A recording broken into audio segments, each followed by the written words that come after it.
tahapan pada proses audit itu adalah pada penilaian risiko, respon atas penilaian risiko, dan pada evaluasi atau pada pelaporan. Nah, yang pertama pada tahap pelaporan ada tahap penilaian risiko. Itu adalah pertama adalah dengan melakukan wawancara, yaitu selanjutnya melakukan analisa, lalu melakukan observasi atau inspeksi, dan membuat materialitas awal. Nah, lalu yang kedua itu adalah respon atas penilaian risiko. Nah, pada respon atas penilaian risiko ini kita akan melakukan pada tes pengendalian intern atau test of control. Nah, lalu pada substantis, ada tes substantis yaitu pada tes detail of balance, dan substantis pada analisis. Nah, yang terakhir adalah pada tahap pelaporan. Nah, pada tahap pelaporan ini kita akan melakukan evaluasi dan memberikan opini terhadap apa yang terdapat pada OJK CALK 87 dan melakukan memberikan opini terhadap hasil audit, yaitu pada WTP, WDP, TW atau TMP, tidak menyatakan pendapat.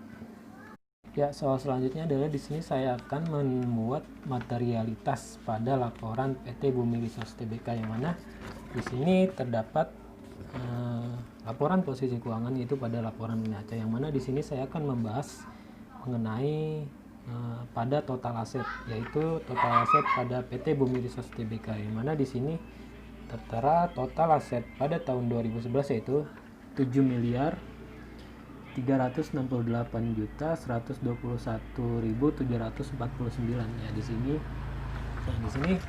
saya juga sudah membuat materialitas pada PT Bumi Resource Tbk, yang mana pada total aset di sini saya total aset pada PT Bumi Resource Tbk yaitu adalah 7.368.121.760. Nah, di sini saya akan membuat overall materiality-nya yaitu 1% dari total aset. Nah, di sini didapat adalah 73.681.217. Nah, pada performance materiality di sini saya memakai 70% dari OM, yaitu didapat sebesar 51.576.852. Nah, pada tingkat asersi materiality saya di sini mengasumsikan pada 3% dari OM. Nah, di sini didapat 2.210.437. Nah, di sini adalah materialitas pada laporan PT Bumi Resource Tbk.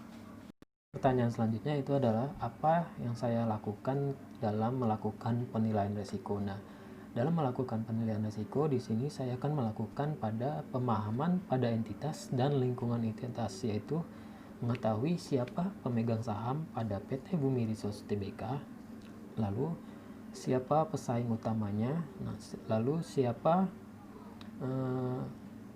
supplier atau yang menyuplai produk bahan-bahan untuk melakukan produksi pada PT Bumi Resource Tbk. Nah, sumber dana yang didapat pada PT Bumi Resource Tbk ini didapat dari mana?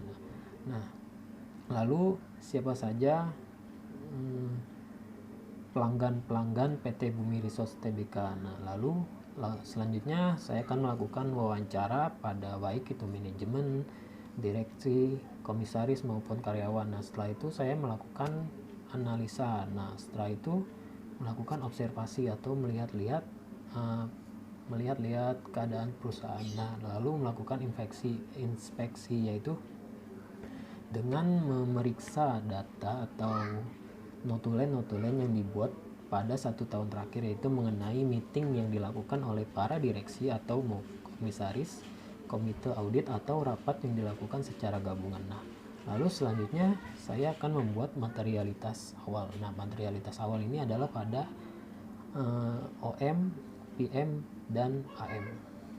Pertanyaan selanjutnya adalah jelaskan apa yang Anda ketahui terhadap opini audit. Opini audit ini adalah opini atau sebuah pendapat yang dihasilkan atas pemeriksaan yang dilakukan oleh auditor terhadap suatu entitas, yaitu hasil yang dilakukan pada pemeriksaan laporan keuangan pada suatu entitas. Nah, Setelah melakukan pemeriksaan itu, lalu auditor ini memberikan opini. Opini ini apakah dalam laporan keuangan yang disajikan ini terdapat salah saji material yang bisa dinyatakan dalam opini. Nah, misalkan hasil opini ini adalah terdapat pada WDP wajar dengan pengecualian, WTP wajar tanpa pengecualian, TW tidak wajar, dan TMP tidak menyatakan pendapat. Nah, opini-opini ini yang akan dijadikan sebagai hasil terhadap hasil pemeriksaan audit oleh auditor terhadap suatu entitas yang diperiksa.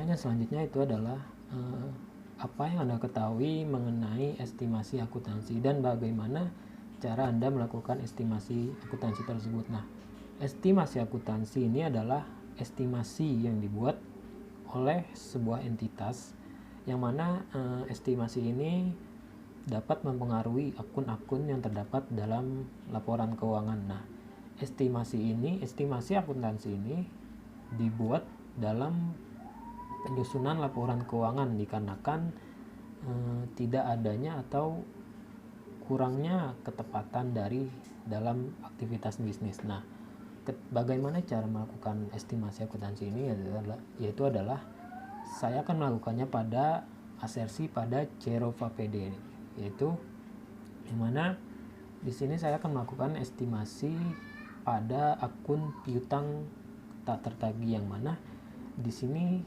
jika perusahaan melakukan penjualan yang mana tidak 100% penjualan tersebut bersifat cash. Nah, di sini maka terdapat piutang. Nah, di sini saya melakukan estimasi pada piutang tak tertagih yang kemungkinan piutang-piutang yang terdapat pada pelanggan yang atas penjualan tersebut ini kemungkinan bisa terjadi tidak dapat ditagih. Nah, di sini saya melakukan estimasi tersebut.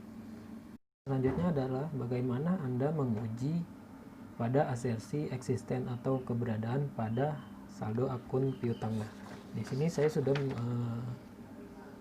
terdapat laporan keuangan PT Bumi Resource Tbk, yang mana di sini terdapat piutang usaha pada PT Bumi Resource Tbk yaitu sebesar 355.296.970. Nah, di sini bisa dilihat.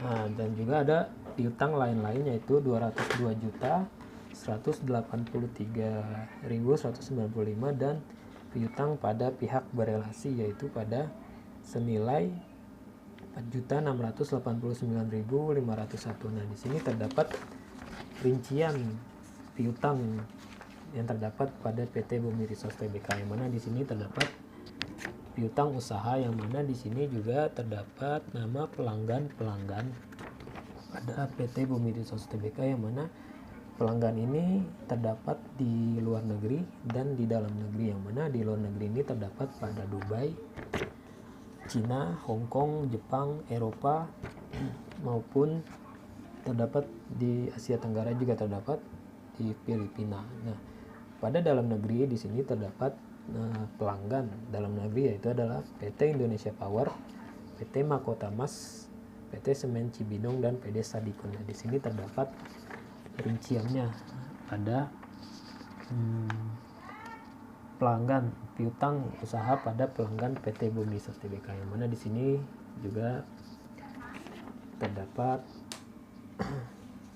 total akun-akunnya, dan di sini terdapat juga jumlahnya, yang mana di sini juga tertera jumlah yang sama, yang mana di sini juga terdapat keberadaan nama pelanggan-pelanggan yang terdapat pada PT Bumi Resource Tbk. Nah, di sini juga terdapat. Lalu selanjutnya ada pada piutang lain-lain. Nah, di sini piutang lain-lain ini juga terdapat pada pelanggan luar negeri juga ya. Yang mana di sini terdapat nilainya juga terdapat 202.183.195 dan juga terdapat piutang pada pihak berelasi senilai 4.689.501. Nah, di sini terdapat rinciannya. Terdapat nama pelanggan-pelanggan PT Bumi Resource Tbk. Dan juga di sini juga terdapat piutang usaha. Nah, di sini merupakan rincian pada piutang usaha dan terdapat asersi keberadaan mengenai pelanggan-pelanggan yang terdapat pada PT Bumi Resources Tbk. Pertanyaan selanjutnya adalah bagaimana Anda melakukan pengujian pengendalian atau test of control pada akun penjualan. Nah, di sini pada laporan keuangan PT Bumi Resources Tbk terdapat penjualan sebesar 336.532.625. Nah, di sini terdapat nilainya, yang mana dalam penjualan ini pasti ada yang melakukan pembayaran cash dan melakukan piutang. Nah, pada penjualan ini kita akan melakukan pengendalian dalam pengecekan apakah terdapat faktur penjualan yang diterbitkan atas penjualan pada produk. Kita bisa menanyakan kepada manajemen atau staf apakah ini terdapat fakturnya, nomor fakturnya, lalu invoice-nya, lalu terdapat apakah penjualan ini ada yang pembayaran cash maupun ada pembayaran melakukan piutang. Nah, daftar piutang ini kita juga bisa melakukan pengecekan dan bisa kita melihat invoice terhadap penjualan yang dilakukan pada PT Bumi Resources Tbk, yang mana di sini senilai 336.532.625, yang mana pada di sini kita akan melakukan menanyakan apakah terdapat surat atau bukti penjualan, faktur penjualan atau invoice. Nah, di sini kita bisa menanyakan dan melakukan pengecekan pada pengendalian internal itu. Pertanyaan selanjutnya adalah bagaimana cara Anda mengaudit pada asersi completeness atau kelengkapan pada PT Bumi Resources Tbk. Nah, di sini dalam laporan keuangan PT Bumi Resources Tbk pada akun total aset di sini senilai 7.128.121.149, yang mana di sini semua sudah ditampilkan pada akun aset di sini pada PT Bumi Resources Tbk. Nah, yang dimaksud dalam komplit atau kelengkapan yang disajikan pada PT Bumi Resources Tbk adalah di sini kita bisa melihat rinciannya yang terdapat pada laporan PT Bumi Resources Tbk. Lalu kita bisa menyamakan apakah rincian yang terdapat pada PT Bumi Resources Tbk ini telah sesuai terhadap yang disajikan pada akun aset di sini. Nah, di sini kita bisa melakukan pengecekan pada PT Bumi Resources Tbk.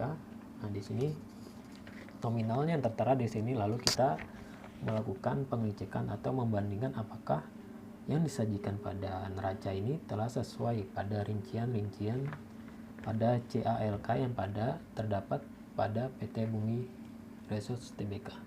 Pertanyaan yang selanjutnya adalah apa yang Anda ketahui mengenai struktur pengendalian internal. Nah, di sini pada struktur pengendalian internal ini terdapat pengendalian internal, lingkungan pengendalian, penilaian risiko, aktivitas pengendalian, informasi, dan kegiatan pemantauan. Nah, pada lingkungan pengendalian ini adalah sebuah struktur yang dibangun oleh sebuah organisasi atau entitas untuk mencapai suatu tujuan strateginya dan agar operasionalnya ini dapat berjalan secara efektif dan efisien. Lalu pada penilaian risiko ini adalah bagaimana cara risiko itu dikelola. Apabila terdapat fraud atau risiko pada suatu entitas, bagaimana risiko itu dikelola dan bagaimana fraud itu dikelola. Lalu aktivitas pengendaliannya ini adalah sebuah tindakan berupa kebijakan, prosedur ataupun proses yang mana ini untuk membantu manajemen untuk mitigasi resiko, untuk memitigasi resiko. Nah, yang selanjutnya adalah informasi. Nah, informasi ini adalah sebuah informasi yang terdapat dalam internal maupun dalam eksternal. Informasi ini dapat berupa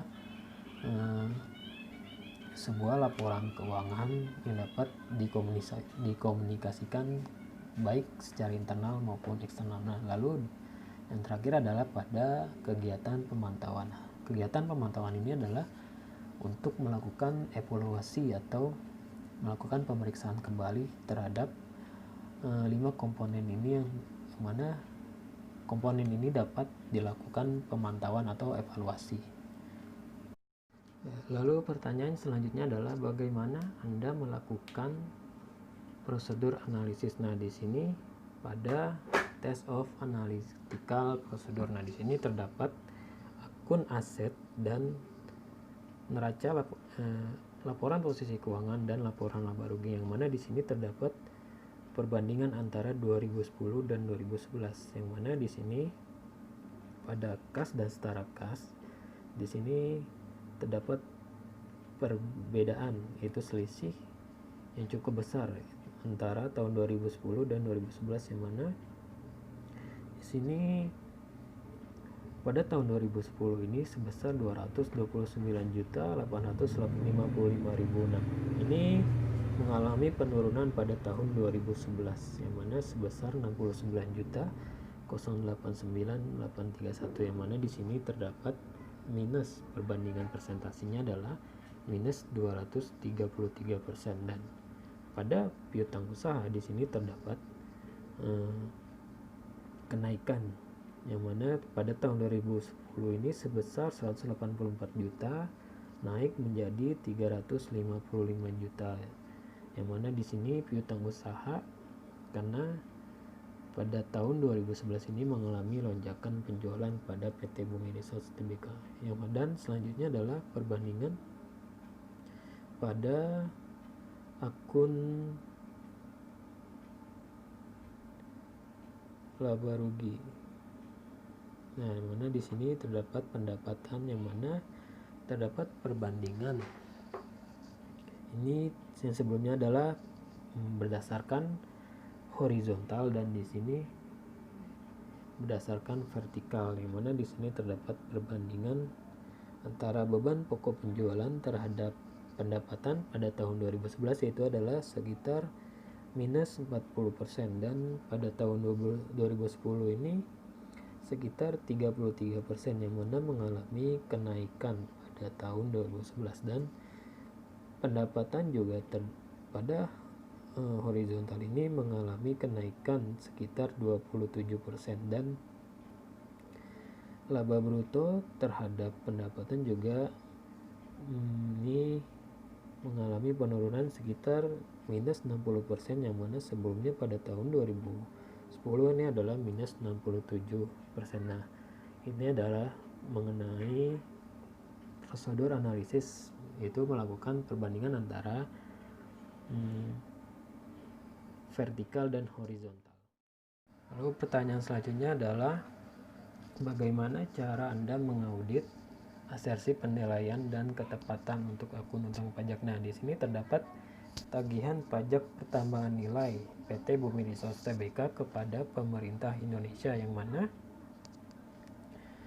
ini adalah adanya PPN masukan yang direstitusi atau dikreditkan ke utang pajak, yang mana di sini nilai tercatat atas tagihan pajak pertambahan nilai ini adalah sekitar 717.551.689. Nah, itu pada tahun 31 Desember 2011. Namun pada 31 Desember 2010 ini sebesar 541.850.000. Nah, pada tanggal 1 Januari ini sekitar 443.705.560. Nah, di sini juga terdapat keterlambatan membayar pajak oleh PT Bumi Resource Tbk ini pada anak perusahaan, yaitu pada PT Arutmin Indonesia, yang mana di sini PT Arutmin Indonesia ini membayar denda administrasi atas keterlambatan pembayaran pajak penghasilan badan, yaitu sekitar 16.746.000 US dollar pada 18 Januari 2010. Dan denda administrasi yang belum dibayar ini sekitar 11.722.000 US dollar dan 815.000 US dollar, yang mana di sini pada laporan posisi keuangan. Nah, di sini adalah adanya sebuah ketidaktepatan PT Bumi Resource Tbk dalam membayar utang pajaknya kepada pemerintah, yaitu pada pajak pertambahan nilai dan pajak penghasilan. Dan yang selanjutnya adalah jelaskan mengenai isu kelangsungan usaha dan bagaimana cara Anda menguji kelangsungan usaha tersebut. Yaitu isu mengenai kelangsungan usaha ini adalah adanya sebuah laporan keuangan pada sebuah entitas ini, yang mana laporan keuangan ini menunjukkan perusahaan ini mengalami kerugian secara 3 tahun, misalnya 3 tahun berturut-turut. Nah, di sini perusahaan dan manajemen belum bisa melakukan sebuah perubahan pada entitas tersebut. Nah, di sini adalah yang menjadi isu mengenai kelangsungan usaha, yang mana di sini bisa dilihat pada neraca, yang mana neraca ataupun pada laporan keuangan. Di sini misalkan suatu entitas ini tidak mendapatkan laba sekalipun. Nah, setiap tahunnya ini mengalami rugi, dan ini adalah yang menjadi isu atas kelangsungan usaha. Dan di sini bagaimana cara mengujinya, yaitu dengan melihat pada laporan keuangan, yaitu pada posisi neraca atau laporan posisi keuangan, yang mana di sini kita bisa melihat pada saldo total utang jangka pendeknya terhadap total aset, yang mana jika utang jangka pendeknya ini lebih besar daripada total asetnya, maka di sini terdapat isu kelangsungan usaha, yang mana di sini perusahaan diragukan dapat bisa membayar utang-utangnya kepada kreditor atau supplier. Nah, di sini dikarenakan tingginya utang jangka pendek terhadap total aset, yang mana di sini aset pada perusahaan tersebut tidak bisa dimanfaatkan oleh perusahaan. Nah, di sini adalah yang menjadi isu yang atas keberlangsungan usaha oleh perusahaan, yang mana di sini bisa saja perusahaan ini bisa dilakukan pemberhentian operasionalnya maupun bisa dilakukan likuidasi. Pertanyaan yang selanjutnya adalah apa yang Anda ketahui mengenai kertas kerja audit. Nah, kertas kerja audit ini adalah sebuah catatan yang dibuat oleh auditor dalam perjalanannya melakukan proses audit, yang mana dalam melakukan proses audit ini auditor ini selalu melakukan catatannya, baik itu melakukan ketika melakukan pengujian terhadap tingkat asersi dan informasi yang diperoleh, dan maupun hasil yang didapat ataupun opini yang nantinya akan diberikan atas hasil proses audit tersebut. Nah, di sini terdapat contoh kertas kerja audit, yang mana di sini terdapat. Nah, di sini ada contoh, yang mana di sini pada tingkat akun aset, yaitu completeness, yang mana di sini terdapat pada amortisasi atau goodwill, yang mana di sini juga ini adalah contoh catatan kertas kerja audit. Yang di sini adalah pada asersi akun aset, yaitu pada tingkat completeness. Nah, begitu. Nah, setiap perjalanannya dalam melakukan proses audit, maka auditor ini membuat catatan terhadap perjalanannya ketika melakukan proses audit kepada suatu entitas. Pertanyaan yang selanjutnya adalah bagaimana cara Anda menguji transaksi dan saldo Theft of detail balance atas akun beban karyawan. Nah, di sini terdapat beban masih harus dibayar oleh PT Bumi Resource Tbk, yang mana di sini terdapat pemberhentian karyawannya senilai 3.437.298 US dollar, dan di sini juga terdapat gaji dan upah sebesar 1.612.359. Nah, di sini terdapat, maka di sini kita akan melakukan pada detail of balance yang terdapat pada akun neraca maupun akun laba rugi. Apakah rincian yang terdapat pada beban masih harus dibayar ini setelah sesuai terhadap yang dilaporkan pada